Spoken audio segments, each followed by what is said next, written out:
আসসালামু আলাইকুম রহমতুল্লাহ। চলে আসলাম নতুন আরেকটা ভিডিও নিয়ে।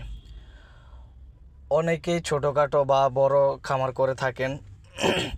তো এই কোয়েল পাখি যখন আদার খায়, আদার খাওয়ার সময় ঠুকরিয়ে ঠুকরিয়ে যখন আদার খায় তখন অনেক আদার নষ্ট হয়, অপচয় হয়। যারা ছোট হোক বড় হোক খামার করেন তারা অবশ্যই জানেন যে অনেক আদার নষ্ট হয়ে যায়। তো এই তাদের উদ্দেশ্যে আজকের এই ভিডিওটা।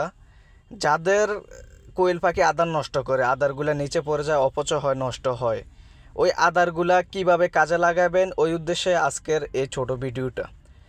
পাশাপাশি কোয়েল পাখির পাশাপাশি যদি আপনি দুই একটা মুরগি পালন করেন তাহলে আপনার যে আদারগুলা নষ্ট হবে, নিচে পড়ে যাবে, ওই আদারগুলা অপচয় না করে ফালিয়ে না দিয়ে এই মুরগি যদি দুই একটা মুরগি পালেন, ওই মুরগিটাকে দিলে মুরগিটা খেয়ে ফেলবে। ওই মুরগিটা খেয়ে মুরগিটাও বড় হবে, কাজে আসবে। আর নষ্ট না করে, অপচয় না